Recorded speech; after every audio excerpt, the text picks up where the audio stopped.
This is the Walkaround on the 1983 911 SC.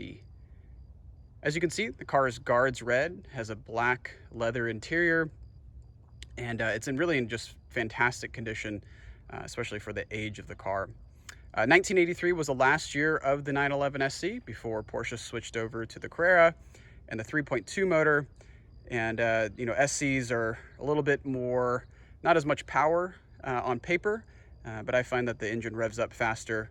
The cars just feel lighter overall, and it really just feels more like the original 911 compared to some of the later models, which got a little heavier, a little quicker, but lost a little bit of that rawness that you would expect from the original 911. I've owned this car for about 2.5 years. Came out of Tennessee, and it spent its whole life in the South, and is mostly original. And I'll point out some of the things that either I've changed or upgraded during my ownership. Probably the most noticeable thing is that the car is running on wider wheels. So 6x7 in the front, 16x7 in the front, 16x8 in the rear. So these are Euromeister Fuchs wheels. They don't make those anymore, but they do a really good job of mimicking the originals. And they look basically brand new. Really fill out that rear fender compared to the stock wheels. So basically this wheel would be in the back here. But I think almost everybody can agree that the 8 just looks better, fills out that rear fender, and these do a really good job of looking like the originals, but not being almost 40 years old. They're wrapped in Bridgestone Potenza RE71R tires. They have less than 1,000 miles on them. Really good tread life left, as you would expect.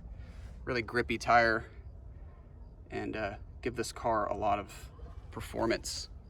So guards red paint, mostly original from what I can tell, from detailing the car.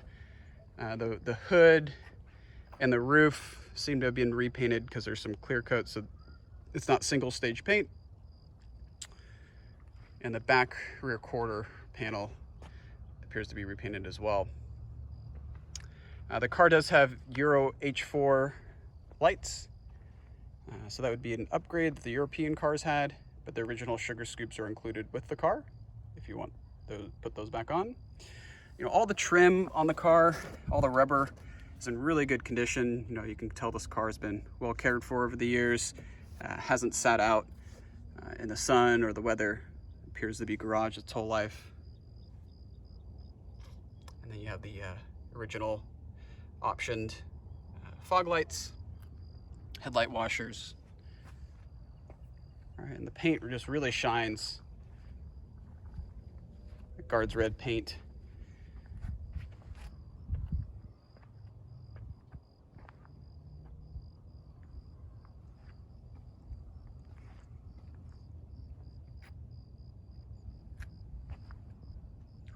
Even the bumperettes, really good condition.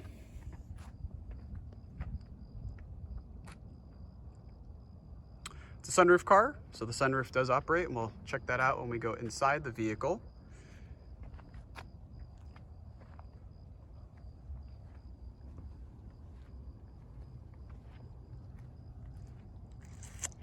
So I added this scoop. So a lot of people ask about this scoop. It's a part you can buy in Pelican, and there's a trombone oil cooler, so it looks like a trombone. It's basically an oil return.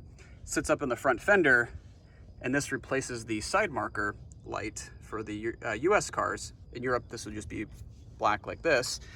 And as the scoop, so you get a little bit more air, and I think it helps out when it gets hot. Get some more air to that front oil cooler. And it's just a cool detail that a lot of people like to talk about. On the front, there's a few rock chips that have been filled in.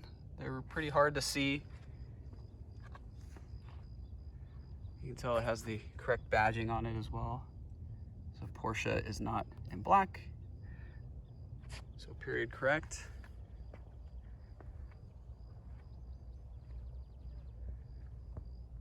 And the paint just really stands out, like I mentioned before.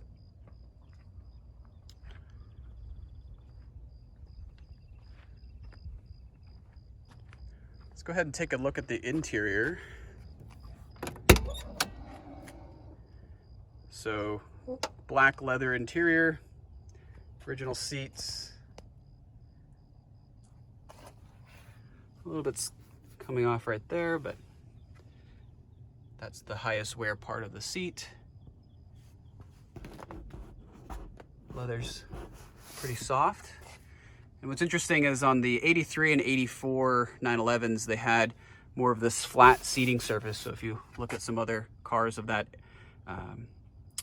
years, it's a little bit different than some of the earlier leather that had a deeper stitch to it.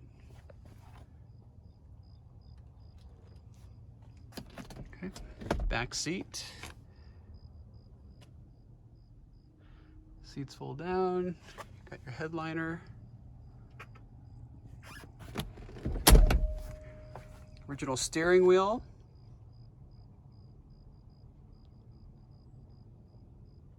Gauges. Pedals. Door panels all in good condition. Let's go ahead and turn on the accessories and the lights. So all the lights appear to work. The windows. Power windows, which is nice. Go up and down. This car even has power mirrors.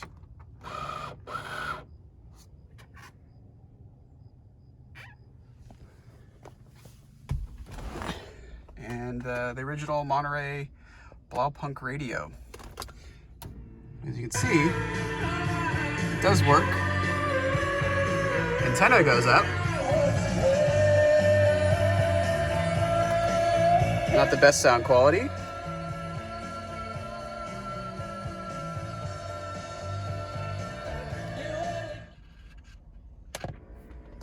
Antenna goes back down.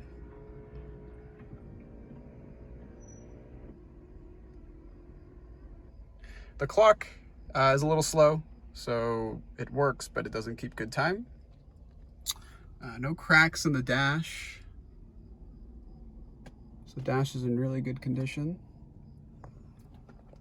You can see gauges to the original steering wheel. Original shift knobs, the 915 transmission.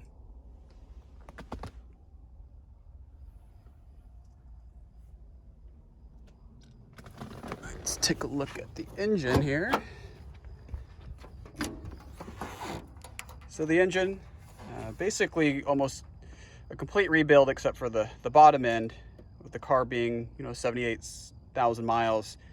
The bottom end, we didn't feel like a need to touch that, but almost everything else in the engine was redone. So top end, new pistons and cylinders, Mahle Euro compression cylinders, re-zinced all of the metal components in the car,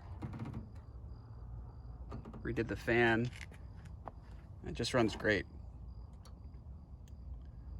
And these are really fun engines. So 3-liter, flat 6, 172 horsepower.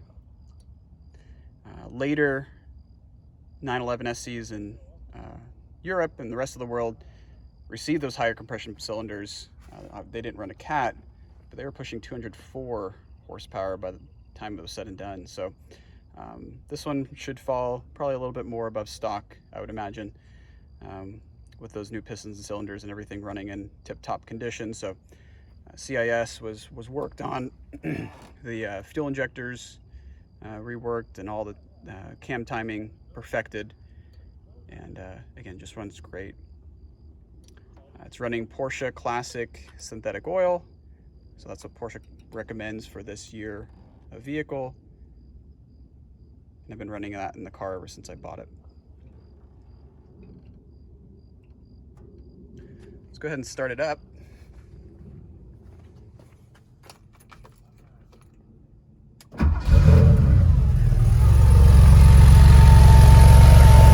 Fires right up.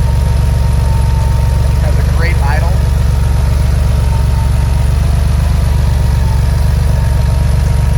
And one of the changes I made and we included with the car is a M&K stainless steel muffler.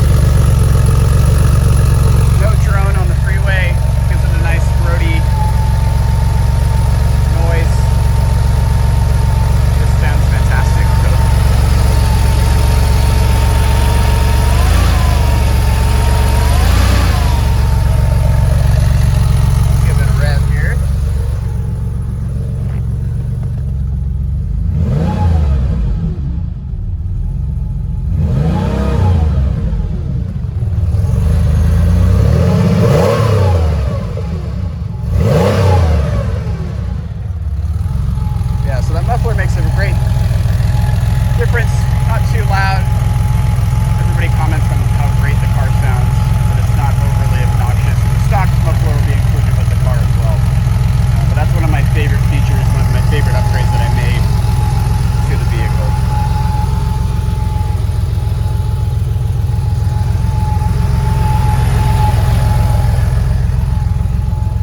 This key is actually pretty cool as well. This is a Kilo 917 replica key. So they make these keys in different colors. I thought the gold looked nice with all the black. Makes you feel like you're got that Le Mans start when you get into your 911.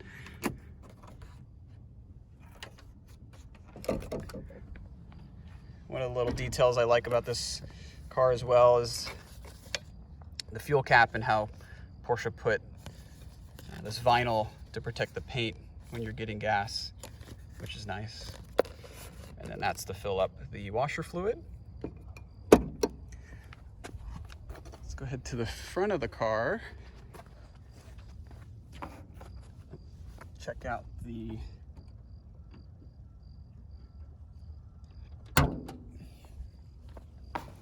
frunk. So a lot of space in here. You can actually fit a lot of groceries, bags, all that kind of stuff. Original spare comes with the vehicle, and also the jack and the toolkit is in there as well, and I have pictures of those in the gallery. So again, the frunk's in great condition. Just had a brake fluid flush, and I just replaced the brake lines. So I chose to use the OEM Porsche rubber lines for reliability and durability and longevity. To go along with the upgraded wheels and tires, most of the suspension has been refreshed as well. So new shocks. It has Bilstein HD greens in the front, and I chose to run the Bilstein yellow sport shocks in the rear. And it just has such great response. Turbo tide rods in the front.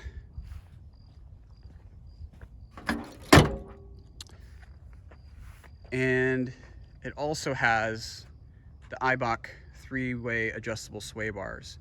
And that just really makes a huge difference with the car. It really doesn't lean like the original version did. Nice planted feel in the corners, and you can adjust those. So if you want a little bit more understeer, oversteer, more neutral handling, more lean, less lean, that's up to you. So they're adjustable both front and rear. I don't know if you can see it here, but see the drop down links, and we also use the Elephant Racing. We welded in the sway bar mounts in the rear, because those are a common fail point, especially when you're running upgraded sway bars. And then you can see where you can make the adjustments as well. All right, well, if you guys have any questions, please let me know in the comments. Thank you.